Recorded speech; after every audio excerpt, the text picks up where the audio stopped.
माजी संमेलनाध्यक्ष त्याचप्रमाणे नियोजित संमेलनाध्यक्षांनी आगमनात करण्यासाठी यावं अशी विनंती आहे.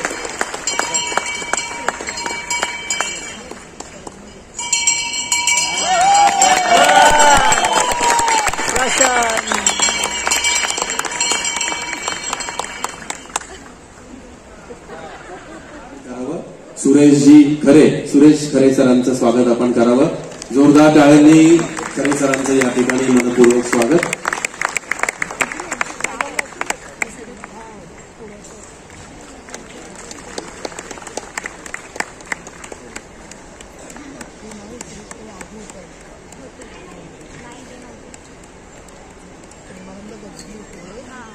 यानंतर मेघराज राजे भोसले यांना मी विनंती करतो, आपण प्राध्यापक दत्ता भगत यांचा स्वागतपर सत्कार करावा. नाट्य संमेलनाचे माजी अध्यक्ष आदरणीय प्राध्यापक दत्ता भगत सर.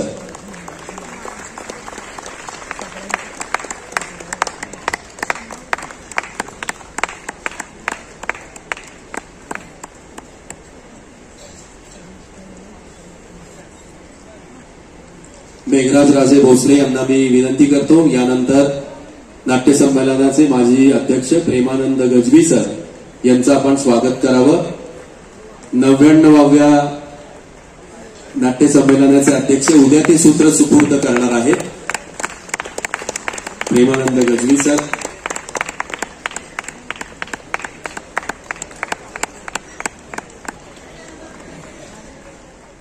यानंतर सत्कार स्वीकारण्यासाठी मी आमंत्रित करतोय प्रसिद्ध अभिनेत्री आदरणीय सुहासिनी देशपांडे यांना.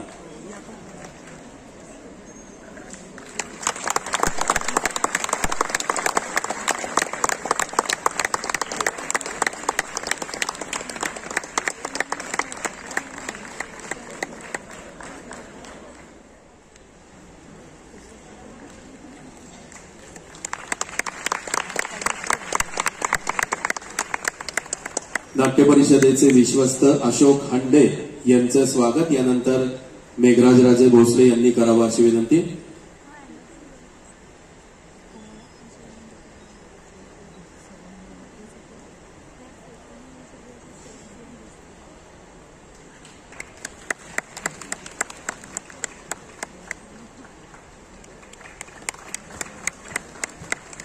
या समारंभाला उपस्थित असणारे खासदार श्रीनिवासजी पाटील यांचं स्वागत मेघराज राजे भोसले यांनी करावं अशी विनंती.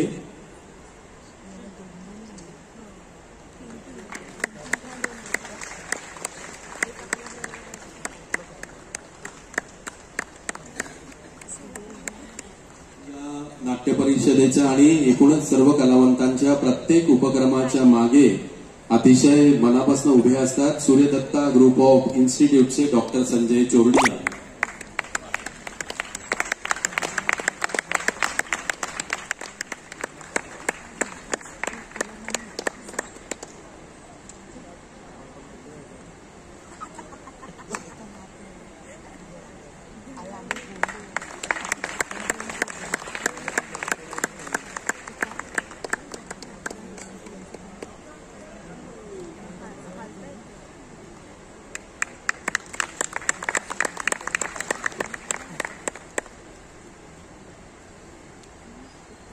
असं म्हणतात की दामलेंचा सत्कार करायला पाहिजे, पण दामले स्वतः गेले 1.5 तास आम्हाला त्याच्यासाठी नकार देत आहे. पुण्याच्या वतीने प्रशांत दामलेंचा सन्मान या ठिकाणी करण्यात येतोय. सर्व नियामक मंडळाच्या वतीने नाट्य परिषदेचे अध्यक्ष आपल्या सगळ्यांचे लाडके अभिनेता प्रशांत दामले.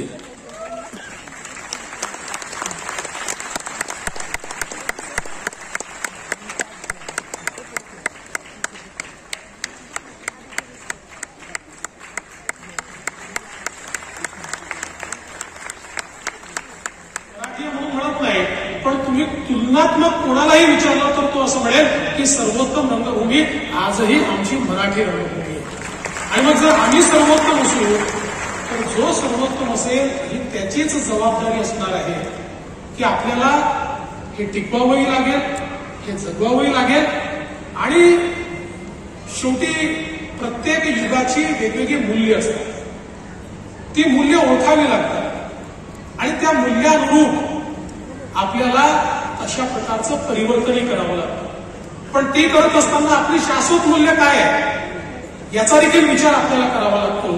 त्यामुळे ती शाश्वत मूल्य ही लक्षात ठेवत या 21व्या शतकाची मूल्य काय आहे आणि त्या मूल्यातून आपल्यासमोर काय आव्हानं तयार होणार आहे याचा विचार करणं हे अत्यंत महत्वाचं आहे. बघा, शेवटी मुखपट आले त्यावेळेस चर्चा असायची, आता नाटक संपलं नाही. बोलपट आले, आता नाटक संपलं नाही. टीव्ही आला, मग लोक म्हणाले आता नाटक संपेल, ते संपलं नाही. OTT आला, लोक म्हणाले नाटक संपले नाही, संपणार नाही. काही झालं तरी जोपर्यंत एकही मराठी रसिक जिवंत आहे तोपर्यंत नाटक संपूच शकत नाही. मोहनजींनी विचारलं की तुम्ही हिंदीमध्ये का दिसत नाही. मला त्यांनी जे काही महत्वाच्या गोष्टी सांगितल्या मोहनजी, आजही मी ते ऐकून ठेवले आणि त्याच्यावर देखील मी कधी ना कधी कार्यवाही करणार आहे. मी राजकारणात असलो तरी करणार आणि राजकारणात नसलो तरी करणार. कारण शेवटी मराठी माणूस आणि मराठी रंगभूमी आपल्या सगळ्यांच्या दृष्टीनं महत्वाची आहे. आणि मराठी माणसाला जर हिंदीमध्ये जात असताना अडचणी निर्माण होत असतील आणि त्याच्याकडे जर दुर्लक्ष होत असेल तर त्याच्या मागे देखील राजाश्रय उभा केला पाहिजे, राजसत्ता उभी केली पाहिजे, सरकार उभं केलं पाहिजे. त्यामध्ये मी शंभर टक्के. आणि म्हणून तुम्ही जे जे योगदान दिलेलं आहे, आज सुरेशजींना इथे बघून मला खरोखर मनापासून आनंद झाला. दत्ताजीला बघून मनापासून आनंद झाला. हे तर आमच्या घरचेच असत. गंगारामजी गवाणकर माझ्या घराच्या बाजूकच राहतं ते राजापुरात. त्याच्यामुळे मी तर हक्कानं सांगितलं गंगारामजी तुम्ही आलं पाहिजे. कारण शेवटी नाट्य चळवळ म्हणजे काय आहे. आणि मला दुसरी एक प्रशांतची विनंती करायची आहे की नाट्य क्षेत्रामध्ये काम करत असताना आमच्यातले गट मी बघू शकतो. उदय सामंतचा गट आहे, प्रशांत दामलेंचा गट आहे, लोटकेंचा नगरचा गट आहे. पण नाट्य परिषदेमध्ये आपण सगळ्यांनी एकत्र काम केलं पाहिजे. निवडणुका होतात, निवडणुका आपण जिंकतो. निवडणुका कशा जिंकतोय तुम्हाला माहिती आहे, मला देखील माहिती आहे. माझ्या तर आता तो हातखंडा झालाय नाट्य परिषदेची निवडणूक म्हणजे अशोकजी तुम्हाला देखील माहिती आहे. पण मला असं वाटतं की याच्या पलीकडे जाऊन कधीतरी ही नाट्य परिषदेची निवडणूक बिनविरोध होणार आहे की नाही याचा देखील आत्मचिंतन आणि आत्मपरीक्षण केलं पाहिजे. कारण शेवटी तुमचे चेहरे आहेत, तुमचे चेहरे लोकांना माहिती आहे. जर नाट्य परिषदेचा अध्यक्ष करण्याची प्रक्रिया सुरू झाली, अनेक लोक मला भेटली, अनेक लोक माझ्याकडे येत होती. आमचा 11 लोकांचा गट आहे, आमचा 12 लोकांचा गट आहे, आमचा 13 लोकांचा गट आहे. मी पण सांगितलं समीर इंदुरकर आमच्याकडे एकटाच आहे. ते म्हणाले लता मंगेशकर. म्हटलं तुम्ही काय फोन केला. मग मी नंतर तेव्हा त्यांना जाऊन भेटलो होतो. मग आमचे संबंध वाढत गेले, पुढे होत गेले. त्यांना मी त्यांच्यावरचं एक पुस्तक चालू आहे माझं काम, पुस्तकाचं दिदींवरचं. मी जेव्हा दिदींचा पहिला कार्यक्रम केला होता त्या पहिल्या कार्यक्रमाच्या वेळेला अशा दिदी इथे बसल्यात तर तुम्ही बसले इथे, एवढं अंतर होतं. आणि ते काहीतरी बॅगेतनं काहीतरी कागद काढायचे अशा बघायच्या आणि तिथे साधारणपणे 100 लोकांचा तो एक ऑर्केस्ट्रा असायचा, त्यांचं ते गाणं सुरू असायचं आणि दिदी फक्त हमिंग करायच्या त्या ऑर्केस्ट्रेशनवरती. त्या सगळ्या ऑर्केस्ट्रेशनमध्ये तो त्यांचा आवाज इतका करेक्ट त्यातून बाहेर यायचा, त्या इतक्या वाद्यातनं. मी एकदा तो लांबून जाऊन ऐकला, इथे यायचा. तुम्हाला अतिशयोक्ती वाटेल या गोष्टीची, पण मी इतका शार्प आवाज मी कधी कोणाचा ऐकलेला नव्हता आणि ऐकू पण शकणार नाही. एके दिवशी दुसरा माझा कार्यक्रम झाला, त्यांचा तिसरा कार्यक्रम माझा झाला. आणि एकदा विचारलं, म्हटलं तिथे तुम्ही ही गाणी जी काय वाचता लिहिता काय आहे, लिहून काढली का तुम्ही?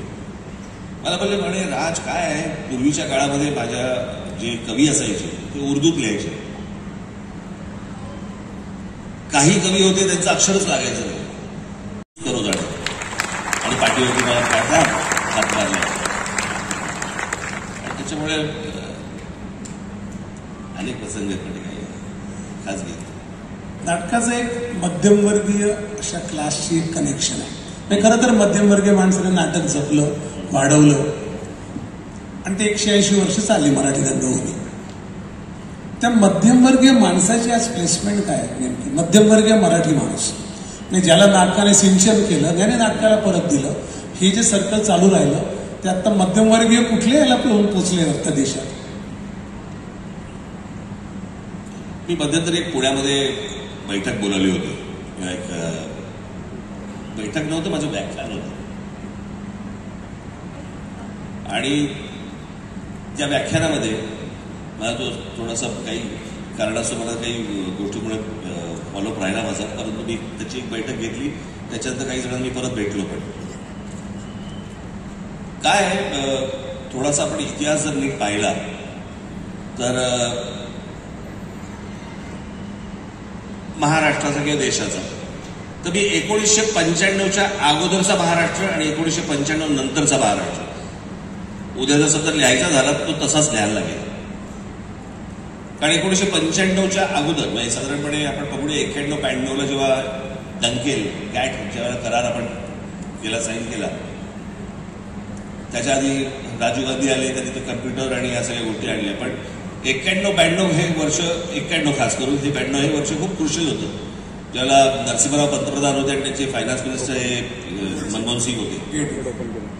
आणि त्यावेळेला जगाचे दरवाजे उघडले. थोडक्यात इन्फ्रास्ट्रक्चर आणि मेंटेनन्स हा शासनानं करावा, त्याचा वापर कसा करायचा आणि कलाकारांनी उत्तम कलाकृती कशा सादर करायचा ही निर्मात्यांचे आणि कलाकारांची जबाबदारी आहे. कारण नुसतीच त्यांनी मदत करून चालणार नाही, आपण चांगलं काम करायला पाहिजे, इमानदारीत काम करायला पाहिजे. म्हणजे मला आठवतंय मी जेव्हा पहिल्यांदा नाटक केलं तेव्हा प्रकाश बुद्धिसागर, दिलीप कोल्हटकर, दामू काका या दिग्दर्शकांच्या हाताखाली काम केलं. आणि ती इतकी रिहर्सल करून घ्यायची की आम्ही मनात आणलं तरी आम्ही चुकायचो नाही. आता समोर वर्षा उजगावकर बसलेली आहे. 86 साली जेव्हा ब्रह्मचर्य केलं तेव्हा सकाळी 8 ते संध्याकाळी 8 अशी तालीम असायची. त्यामुळे कितीही प्रयत्न केला की आता आपण चुकूया तरी मी चुकू शकायचो नाही. कारण नाट्यकला ही अशी आहे की नाटक करताना मी आता जे बोलतो ते माझ्या मनातलं बोलतोय, पण नाटकातली वाक्य असतात ती दुसऱ्याची, लेखकाची वाक्य असतात.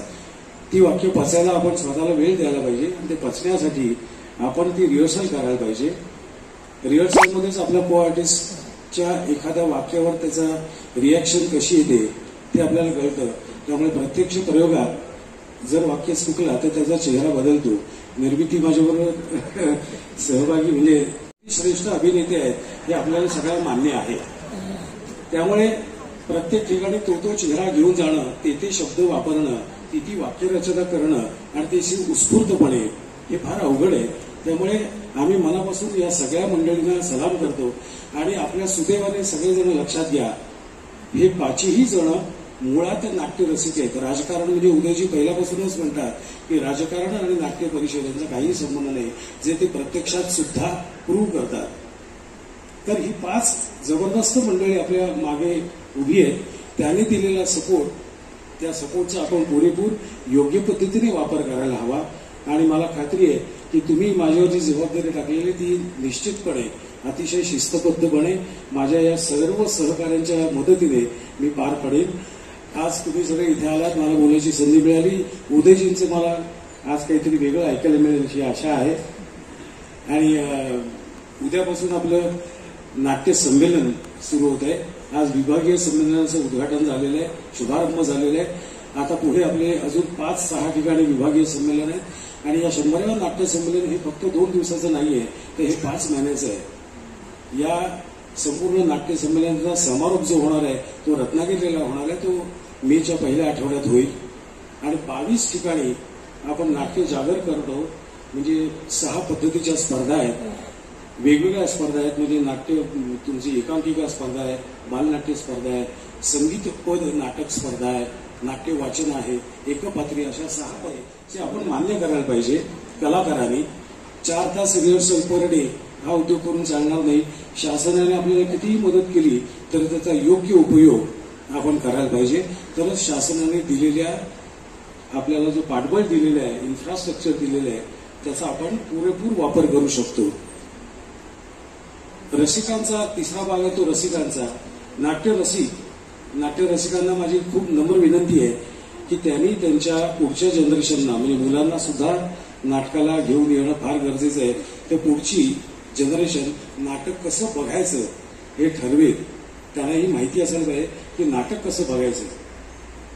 मला असं वाटतं या 3 महत्वाच्या गोष्टी आहेत ज्या आपण केल्या. प्रत्येकाने जबाबदारीने काम करायला पाहिजे. Everybody be should be answerable असं माझं खूप मनापासून वाटतं. आणि अन्सरेबल असलो तरच आपण जबाबदारीने काम करतो. ही संपूर्ण जी मंडळी आहेत, म्हणजे आज मी खूप भाग्यवान आहे. म्हणजे आता मला माझ्यावर या संपूर्ण 7 जणांनी, उदय सामंत साहेबांसकट या 7 जणांनी माझ्यावर जी जबाबदारी दिलेली आहे, ती जबाबदारी स्वीकारताना मला असं जाणवलं की स्वतः माननीय उदयजी सामंत, माननीय मुख्यमंत्री, माननीय उपमुख्यमंत्री अजितदादा पवार, माननीय उपमुख्यमंत्री देवेंद्रजी फडणवीस आणि आमचे सांस्कृतिक मंत्री मुनगंटीवार, हे 5ही जण हे मुळात नाट्यरसिक आहेत. आणि मी हे मान्य करतो, मीच काय सगळेच जण मान्य करतील की राजकारणी लोक हे 365 गुणिले 24 तास अभिनय करत असतात. आणि फक्त आजपर्यंत साधारणपणे 6300 लोकांचा यात सहभाग आहे रंगकर्मीचा संपूर्ण महाराष्ट्रात. आणि 10 जानेवारी ही शेवटची डेट आहे आणि तोपर्यंत मला खात्री आहे की कमीत कमी 9,500 रंगकर्मी या स्पर्धेत भाग घेतील. आणि हा सगळ्या आमची जी 22 ठिकाणची मंडळी जी अपरंपार मेहनत घेत आहेत, खूप मेहनत घेतोय, आम्ही सगळेच मिळून मेहनत घेतोय. आमच्यातली ज्येष्ठ मंडळी आहे, मला फक्त 5च महिने झाले, पण आमच्या जी ज्येष्ठ मंडळी आहेत त्यामुळे मी चुकू नये याची ते पुरेपूर काळजी घेत आहेत. त्याबद्दल मी त्यांचा खूप मनापासून आभारी आहे. आणि परत एकदा सगळ्यांना शुभेच्छा. पुढचे 5 महिने आपल्याला खूप धमाल करायचे. अखिल भारतीय नाट्य परिषद असं नाव आहे, पण आधी माझी इच्छा आहे आधी आपण महाराष्ट्रात खेडोपाठात पोहोचायला पाहिजे, मग भारत आणि मग जग. धन्यवाद. बेळगाव शाखा, शिरूर शाखा, बारामती शाखा या सर्व शाखांच्या वतीने पुण्यामध्ये स्वागत करतो. आणि अखिल भारतीय मराठी नाट्य परिषद महाराष्ट्राचे विश्वस्त नियामक मंडळ सदस्य, सर्व कार्यकारी सदस्य, आमचे अध्यक्ष प्रशांतजी दामले आणि अखिल भारतीय मराठी नाट्य परिषदेच्या 100व्या नाट्यसंमेलनाचे निमंत्रक आणि आमचे धडाडीचे निर्माते आणि कलावंतांना नेहमीच मदत करणारे, शाखेच्या पाठीशी गंभीरपणे उभं राहणारे, शाखा मजबूत व्हावी यासाठी लढणारे नामदार उदयजी सामंत.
गाडीगावकर सर, हे 100व्या नाट्य संमेलन पिंपरी चिंचवड येथे नाट्यदिंडी चाललेली आहे, तर याबद्दल तुम्ही काय सांगू शकाल?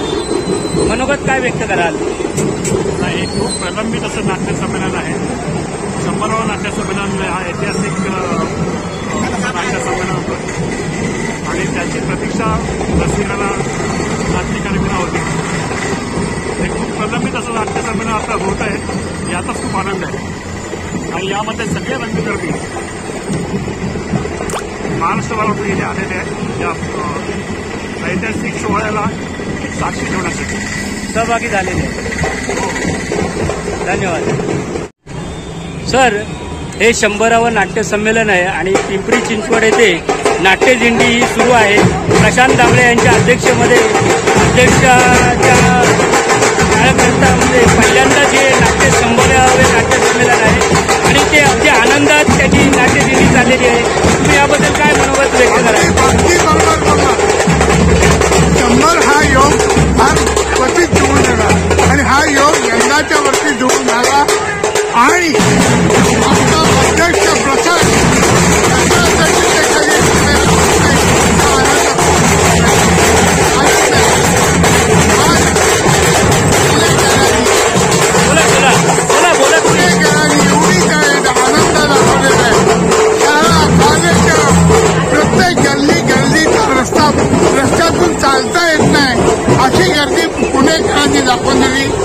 किती प्रेम आहे मराठी नाट्यकलेवर, मराठी नाट्यसृष्टीवर, हे इथून उत्पन्न असा आनंद पुन्हा मिळणार नाही.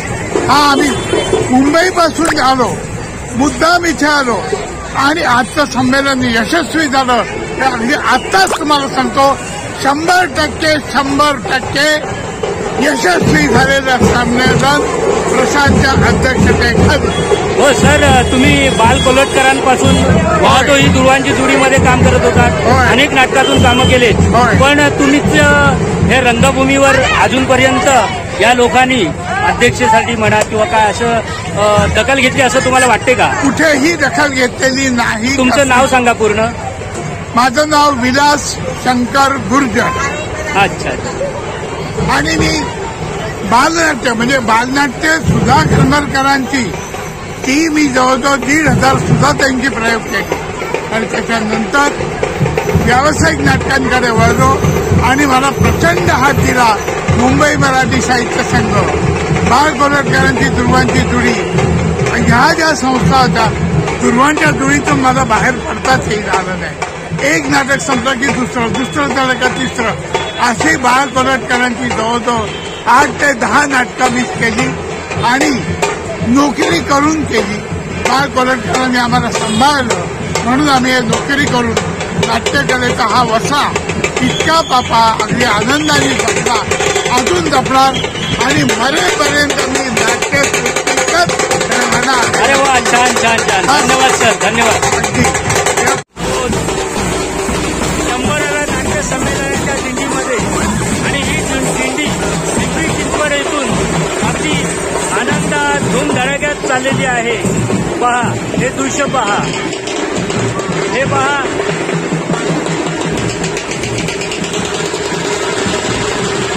हे पहा, 2 तासाच्या अगदी गजरामध्ये आनंदात सगळे आम्ही नाट्य वारकरी, आम्ही पालखीच्या मानकरी आपले मनात आलेले आहे. लक्ष द्या, हे 100व्या नाट्य संमेलन गाजत आहे. प्रशांत दामले यांच्या अध्यक्षतेत हे पार पडत चाललेलं आहे नाट्य संमेलन. धन्यवाद.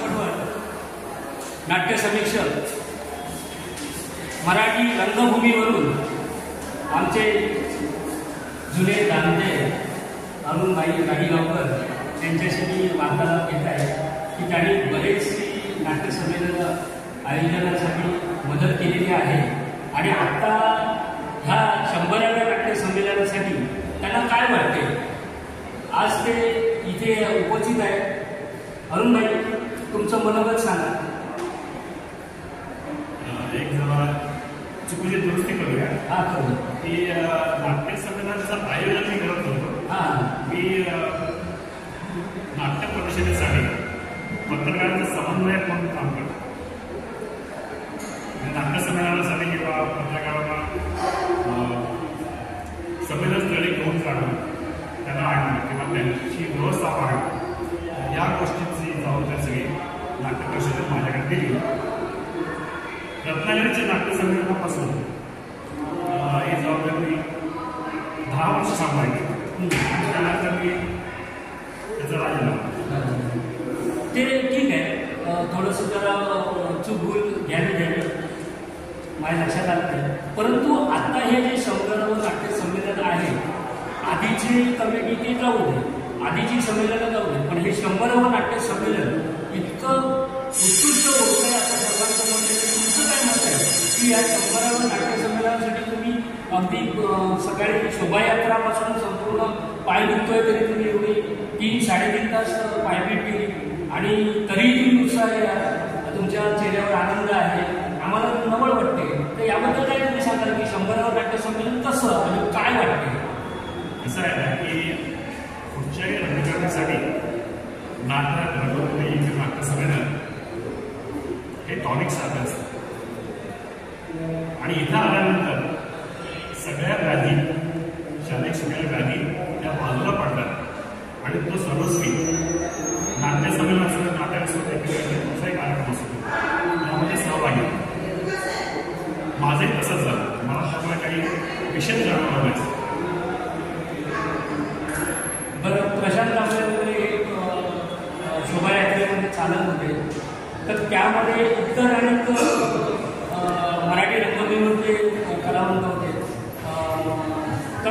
तेही आपल्याशी वार्तालाप करत होते, त्याबद्दल काय म्हणतात?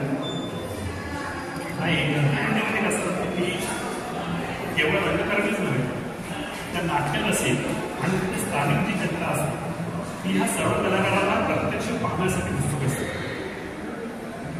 यंदाच्या नाट्य संमेलनामध्ये म्हणजे ज्यावेळी नाट्यदिंडी निघाली तेव्हा विशेषपणे मला जे जाणवलं त्याचं जी मुली कळवली रमेश भाटकर, की रमेश भाटकरची जी क्रेज होती रसिकांमध्ये प्रेक्षकांमध्ये ती प्रचंड होती. म्हणजे रमेश भाटकरांनी त्याला भेटल्याशिवाय त्याच्याबरोबर फोटो काढल्याशिवाय एक ग्रंथदिंडी झाली, एक नाट्यदिंडी झाली. ती मुली यावर्षी जाणवली. पण इतरही कलावंत आहे, म्हणजे बरेच कलावंत या नाट्यदिंडीमध्ये सहभागी झाले होते. चेतन जाळीपासून टीव्हीवरती मालिकेमध्ये काम करणारे कलावंत, नाटकामध्ये काम करणारे कलावंत, हे सगळे कलावंत आवडून झाले होते. ही खरं तर आजचे नाटक पक्षाचे अध्यक्ष आहेत प्रशांत दामले यांची किंमत आहे. आणि दुसरी गोष्ट अशी की जसं नाट्यप्रमाण सगळे कलावंत स्वतः हजर राहिले तसे ह्या 100व्या नाट्य संमेलनासाठी हे जे ऐतिहासिक नाट्य संमेलन आहे ते नाट्य संमेलन, या नाट्य संमेलनाला आपण हजर राहणं, प्रत्यक्ष सहभाग देणं हे त्याला महत्त्वाचं वाटतं म्हणून इथे सगळे हजर झाले. खूप चांगली नाट्यदिंडी झाली. खूप प्रकारचे म्हणजे लोककलावंत पण त्यामध्ये सहभागी झाले होते. महाराष्ट्रात इतर लोककला ज्या आहेत ज्या आता हळूहळू लोप पावत आहेत त्यांचं जवळजवळ पुनरुज्जीवन केल्यासारखंच इथे या नाट्यदिंडीमध्ये जाणवतं. तुम्ही आपलं मनोगत व्यक्त केल्याबद्दल मी आपलं अभिनंदन करतो आणि आपण इथेच थांबतो. नमस्कार, धन्यवाद. थँक्यू.